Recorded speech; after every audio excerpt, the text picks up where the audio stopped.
sejam todos bem-vindos ao meu canal. Eu sou Simone Gantuá, esse é o Direito Empresarial do século XXI.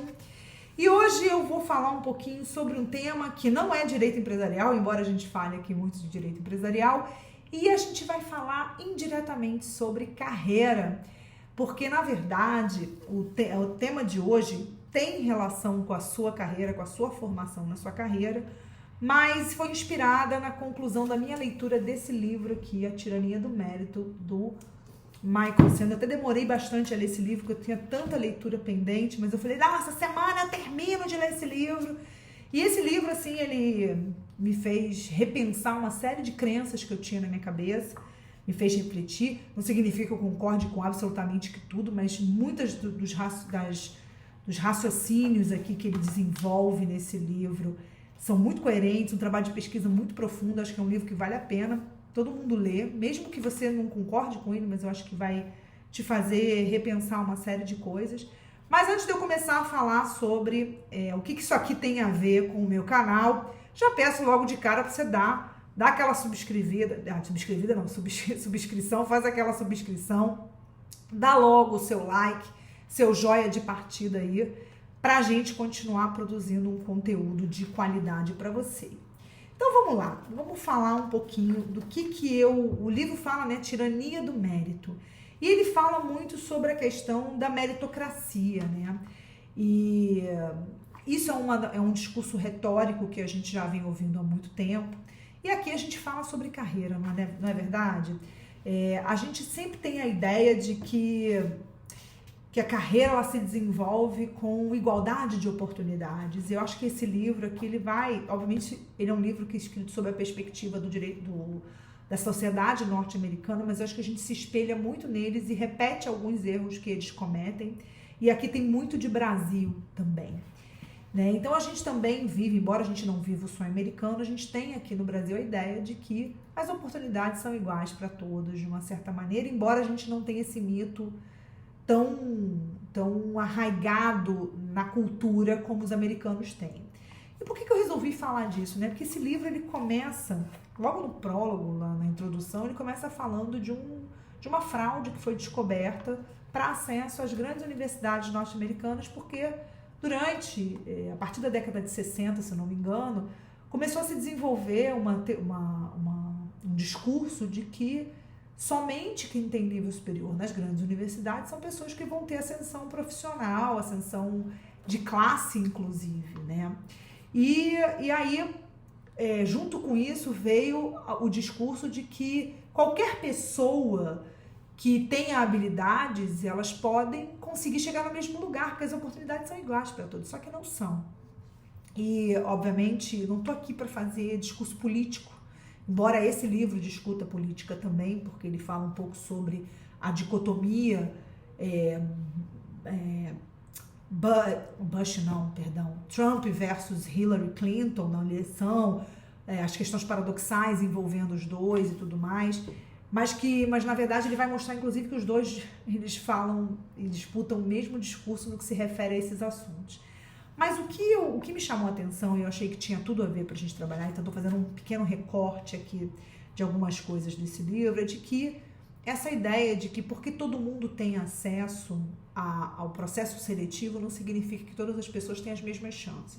Por isso que aqui no Brasil a gente implementou algumas questões relacionadas a cotas raciais, cotas sociais, de indígenas e etc., para tentar conter essa lógica perversa que a gente sabe que existe em relação aos acessos. Mas como eu disse para vocês, isso aqui não é um vídeo para a gente falar de política, nem de política pública de inclusão social.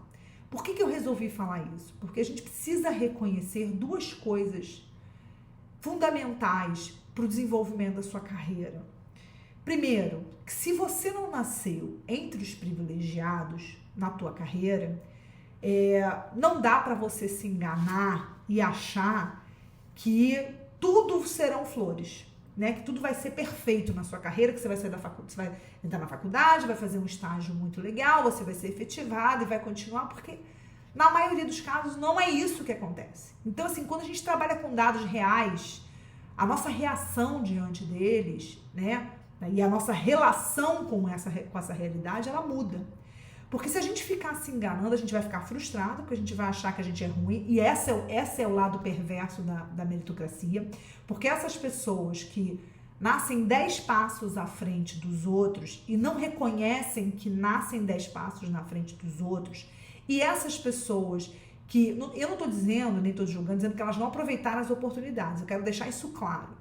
Mas elas têm que reconhecer que elas nasceram 10 passos à frente dos outros e que isso coloca essas outras pessoas numa posição de desvantagem. E ao contrário, quando você trabalha com essa ideia de meritocracia, ela joga a pessoa que tem mais dificuldade, que enfrentou mais dificuldades na carreira, ela coloca essa pessoa como se essa pessoa fosse fraca, como se essa pessoa fosse uma pessoa incapaz. E eles se colocam numa posição de arrogância. E isso é muito perigoso, principalmente se você que está ouvindo esse podcast, esse vídeo aqui no YouTube, se você é uma das pessoas que enfrenta essa dificuldade. Então, se você, né, é uma pessoa que veio de uma classe social mais desfavorecida, se você nasceu preto, se você nasceu pobre, na periferia, e você quer construir uma carreira jurídica, você precisa saber que o seu caminho é mais difícil. E você precisa saber, inclusive, que muitas vezes empreender na advocacia pode ser seu único caminho para você advogar, se esse é o seu sonho.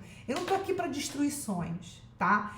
Eu sou uma pessoa que eu também enfrentei algumas dificuldades na minha carreira e eu não tinha essa percepção dessa lógica, tá? Esse livro me fez refletir porque, embora eu me considere uma pessoa que levou muito tempo para perceber que uma parte do que eu tinha que fazer dependia de mim também, né, que eu fui na crença de que eu terminava a faculdade, as coisas iam acontecer, o que geralmente acontece muito na cabeça das pessoas, e isso não é solução. Mas eu quero principalmente que você situe que o seu caminho vai ser mais difícil, sim. As coisas serão mais difíceis para você? Sim. Só que quanto antes você se tocar disso, você pode fazer duas transformações. Primeiro, na sua relação com a sua autoestima, de você não se achar pior do que os outros porque seu caminho é mais difícil. Seu caminho é mais difícil, ponto. Como que eu posso fazer para tentar superar ou neutralizar essas dificuldades? Acho que é essa que é a questão, essa reflexão que eu queria trazer, que eu acho que tem a ver um pouco com o que eu falo aqui em relação à construção da carreira. Algumas pessoas vão ser filhas de pais casados, que moram na Zona Sul, que estuda na melhor escola, faz vestibular, passa para federal, sai da federal, vai fazer estágio, porque não precisou trabalhar junto com a faculdade, então podia fazer estágio a hora que desse, a hora que aparecesse, o que tinha uma disponibilidade que muitas pessoas, às vezes, que faz faculdade, que trabalha ao mesmo tempo, não consegue. Aí ele vai ser efetivado, ele já vai fazer mestrado junto, ou se ele se dá o luxo só de fazer mestrado, porque ele quer virar pesquisador. Então, ele vai seguindo o caminho que ele escolheu porque ele tem opção. Só que tem pessoas que não têm essa opção. Elas não podem fazer estágio porque não conseguem, ou elas não conseguem vaga de estágio porque tem limitação de horário. Então, essas dificuldades que você vai enfrentando, elas são dificuldades e muitas vezes déficits educacionais que você carrega. Então, você precisa entender que o teu caminho, além de ser mais difícil, pode ser que você tenha arestas a aparar em outras áreas que não são necessariamente a área acadêmica que você está seguindo. Então, quanto mais cedo você perceber essa desvantagem que você pode ter, não estou dizendo que você tem, mas que você pode ter, mais você pode usar a sua racionalidade para tentar neutralizar isso. Então, eu não estou querendo polemizar aqui, dizer que não tem como neutralizar isso. Claro que tem, mas você precisa reconhecer que vai ser mais difícil para você.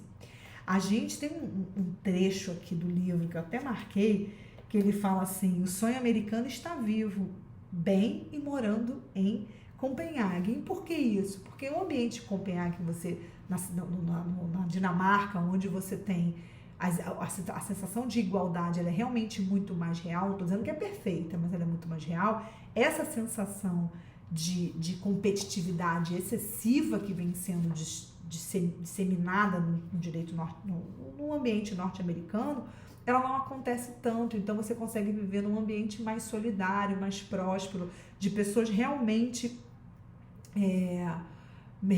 mais predispostas a se solidarizar. Tem um trecho aqui do livro que eu li muito, que eu li e me deu assim uma questão assim, que acho que já está mais na parte de conclusão do livro, que diz assim: Ao longo das últimas 4 décadas, a globalização favorável ao mercado e ao conceito meritocrático de sucesso juntos desembaraçaram esses nós morais. A cadeia de suprimentos globais, o fluxo de capital e as identidades cosmopolitas que eles nutriram nos tornaram menos dependentes dos nossos companheiros cidadãos, menos gratos pelo trabalho que realizam e menos abertos às reivindicações de solidariedade. A triagem meritocrática nos ensinou que nosso sucesso é resultado das nossas próprias ações, portanto, corroeu o nosso senso de gratidão. Agora estamos no meio do turbilhão raivoso que esse desembaraçar produziu. Para renovar a dignidade do trabalho, precisamos recuperar os laços sociais que a era do mérito desfez. Então, esse livro ele mostra pra gente essa reflexão, achei muito interessante, porque ele vai falando como que ao longo do tempo, os trabalhos que não eram trabalhos de nível universitário, eles foram perdendo valor em função da política da globalização. Então, assim, são vários fenômenos que estão ligados à questão da sua qualidade e do seu acesso a um mercado de trabalho. Aqui, mais do que nos Estados Unidos, ter um diploma não é significado de que você vai encontrar um emprego. Então, se você é uma dessas pessoas que reconhecem que nessa indústria da meritocracia você pode estar numa posição de desvantagem e que você precisa de alguma forma neutralizar, o primeiro passo que você tem que seguir é reconhecer esse fato e buscar estratégias para tentar neutralizar. Então, assim, a partir de um modelo real de trabalho, você pode conseguir ocupar o seu lugar ao sol, você pode conseguir ocupar uma posição bacana de trabalho. Então, o que eu proponho aqui no meu canal do YouTube, no Direito Empresarial do Século XXI, no meu Instagram e também nos cursos que eu ministro, é tentar principalmente ajudar essas pessoas que estão nessa situação. Então, quando eu li esse livro por outras razões, ela me fez enxergar como eu posso ajudar as pessoas, de alguma forma, a tentar encontrar o seu caminho profissional, apesar de muitas vezes a meritocracia nos desencorajar, essa indústria da meritocracia nos desencorajar. Então, assim, eu convido vocês que estão assistindo esse vídeo, que vocês gostaram, que me sigam no Instagram. Eu falo muito de carreira mesmo, mas hoje foi um tema mais pesado, né? Um tema mais reflexivo, mas eu realmente, eu às vezes acho que a gente precisa trazer para o nível de consciência das pessoas a realidade das coisas. E a meritocracia, ela coloca muitas pessoas em posições de extrema vantagem, de escolhas inclusive, que muitas pessoas não têm sequer a chance de escolher. Então, se você está sendo dessas pessoas que conseguiu chegar numa universidade, mas não teve boas escolhas, né, não teve chance, e você quer se dar uma chance, segue aqui o canal, dá o seu like, dá o seu joinha para a gente continuar podendo ajudar você com esse vídeo e com outros que ainda virão por aí. Até a próxima quinta. Tchau!